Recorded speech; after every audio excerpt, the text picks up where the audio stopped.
Hi, my name is Hughes. I'm the Chief Network Architect here at UnitedLayer. Managing security for networks is actually quite a multifaceted thing.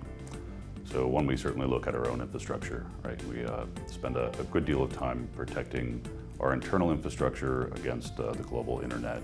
And separately, in sort of a twofold, maybe somewhat counterintuitive way we manage security. One is that as an internet service provider, we tend not to block any traffic, right? We're open access to the global internet, and we certainly want to allow our customers to access anything on the global internet. While on the other hand, we also spend a good deal of time with our customers understanding their existing infrastructure, what their security needs are, make sure that they're actually adopting best current operational practices.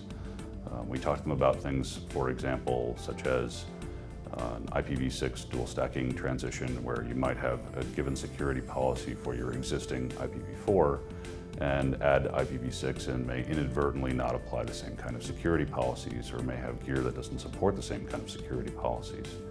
We have conversations sometimes related to access lists, sometimes related to denial of service mitigation, sometimes related to IDS, IPS gear, or fire state for firewalls, or if your services are going to be expected to be public facing, what ports are supposed to be exposed, just regular patching habits, what kind of interaction you might have with UnitedLayer regularly with our security operations center versus taking that internally and having your own security policies and your own security operations center react to those kind of things. People assume that network address translation is protecting their infrastructure in some way.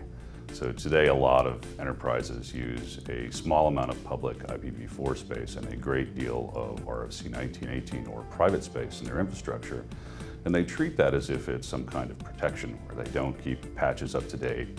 They might not have the same security policies that they would on their external facing infrastructure because they expect that that NAT gateway is some kind of firewall. The reality is that that's pretty far from true. It's becoming more prevalent and people are realizing it more now because they're starting to implement IPv6, which does not have the same RFC 1918 fake non-routable IP space as v4 does. So this is certainly number one, is look at that edge as not a place where you stop executing your security policies, but rather just an edge. It's just a demarc point. I find that frequently enterprises will implement one set of standards 10 years ago, 5 years ago, 2 years ago, 6 months ago, and they don't really have a review process to make sure that they're still implementing with the right gear, the right software patches, the right kind of policies that keep their enterprise secure and allow them to provide services that they want facing the global internet. A lot of times people set up their infrastructure once and they have their public services exposed properly. And people make regular changes through all kinds of different change management processes.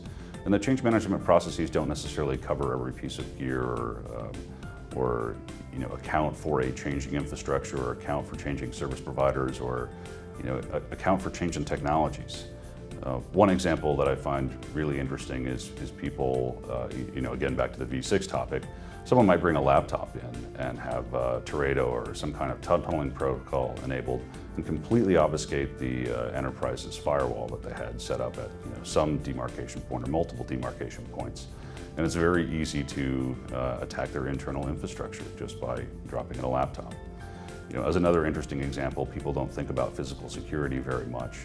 And I find it really funny when you go visit one, how often you can just go walk up and get on someone's Wi-Fi or plug into a port and have access to all kinds of internal infrastructure that you would expect would be closed off to visitors. So differentiating between an employee versus a visitor.